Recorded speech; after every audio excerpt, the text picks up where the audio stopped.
In today's episode, a horrific accident will happen. A finger will be pointed. And a tire will fly.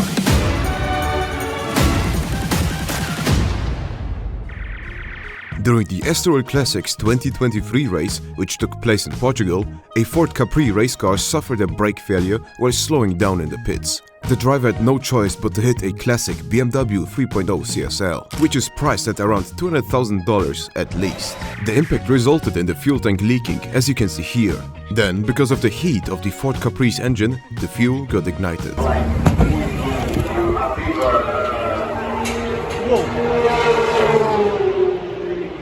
Everybody was okay, as the Ford Capri driver got out of the car right at the exact moment before the fire erupted. Luckily, they managed to take out the fire before the cars got completely destroyed. And knowing car enthusiasts, both of these cars will be up and running next year.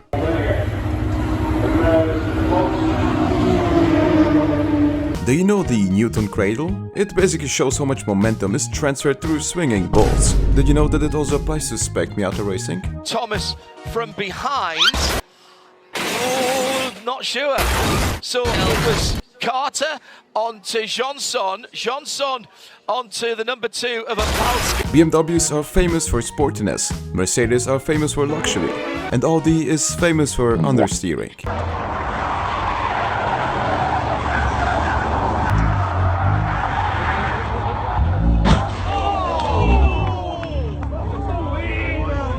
This is precisely how you turn a bad day into a very bad day. The guy walking away after it happens speaks for himself.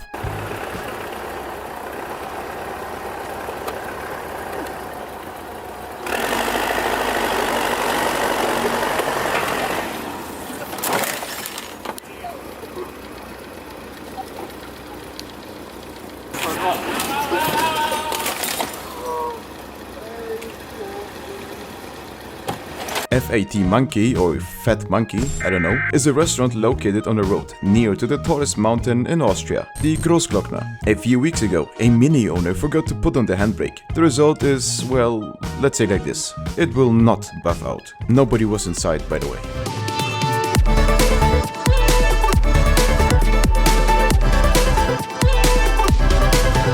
I think that you don't need to understand the caption written in Polish to understand the joke.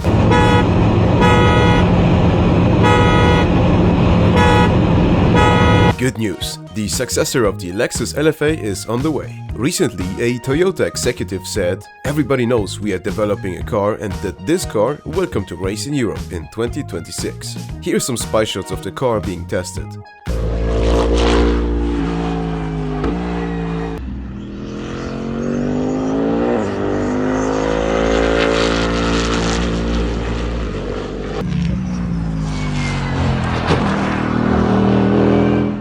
A few episodes ago I said that putting your arm outside the window while off-roading is a terrible idea. This guy proved me wrong.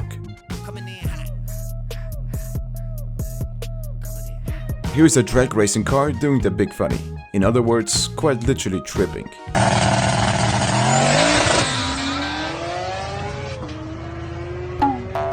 This is the creation of Star Wars rides. As you have guessed, the builder is a fan of Star Wars. What does it have to do with the hood opening like an aircraft carrier lift? I don't know, but connecting Star Wars to an old Cadillac feels somehow right. Hats off for the creativity.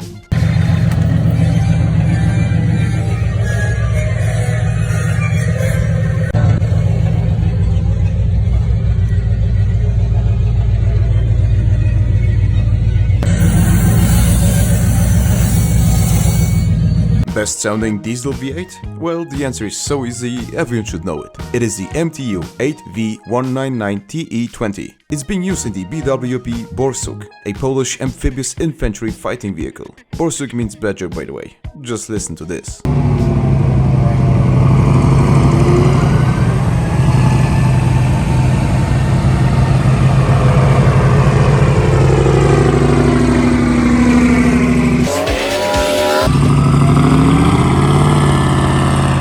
I still stand by my words that Opel is a brand made specifically to tailor to German seniors. However, there was a time where they competed in the DTM racing series with their Opel Astra coupe. While weighing only a little over a ton, it was fitted with a 4-liter V8.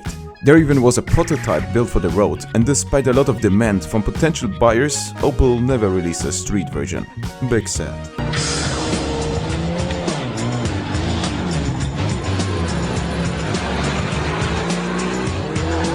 Jedenfalls, wenn ein Profi wie Opel-Sportchef Volker Stritzek hinterm Lenkrad sitzt. Another spec Miata racing clip. Even though the driver couldn't completely avoid the cars in front, I would count this as a close call.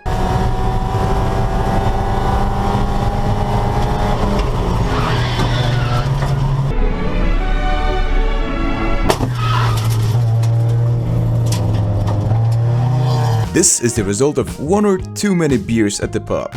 A Ford Mondeo towing 2/3 of a Ford Mondeo. The builder, nicknamed Fat and Furious, said that it was not worth it, but it was good for a laugh.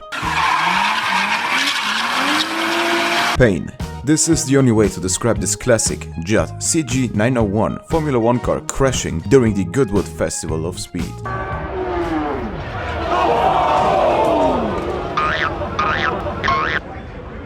What happens if an immovable object meets an unstoppable force? Well, I wish I could find a cool answer, but no, they just found a compromise. Like this 6x6 buggy, not climbing completely over this wall, however still managing to get the front wheels up there.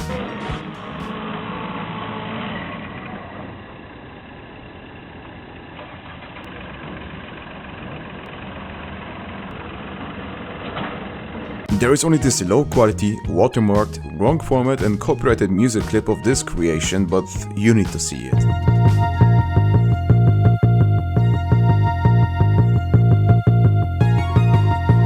Have you ever wondered how something like this doesn't tip over? I'm no engineer, but isn't the center of gravity super high, which should cause this pickup truck track buggy to flip? Please enlighten me in the comments how this works.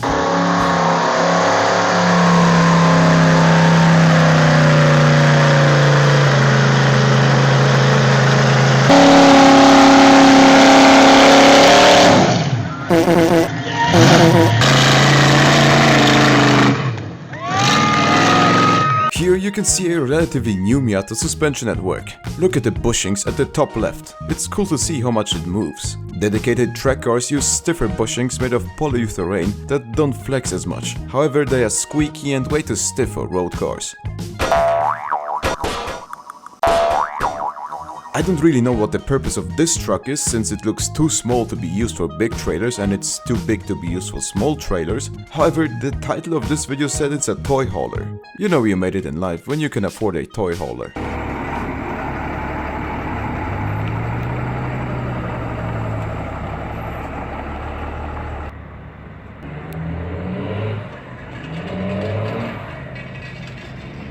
Good friends make you happy. The best friends piss you off. Statistically speaking, there is less people in Africa than in the US that can afford a Bentley. Also, less people that can drive it. You can pinpoint the exact moment where the driver messed up, by the way.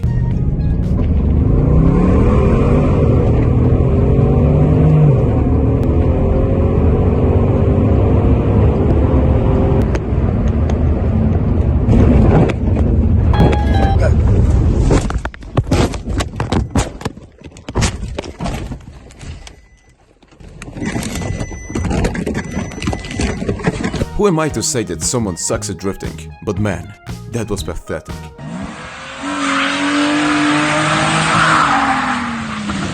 Another week, another car I've never heard of before, the Oldsmobile Toronado. Other than being just another American land yacht from the 70s equipped with a 40-liter engine making 100 horsepower, it featured pop-up headlights, weighed 2 tons and surprisingly was front-wheel drive. Back in that time, it was the first car in almost 30 years that put the power to the front wheels only. Oh yeah, the name is an abbreviation of Tornado. Pretty cool car.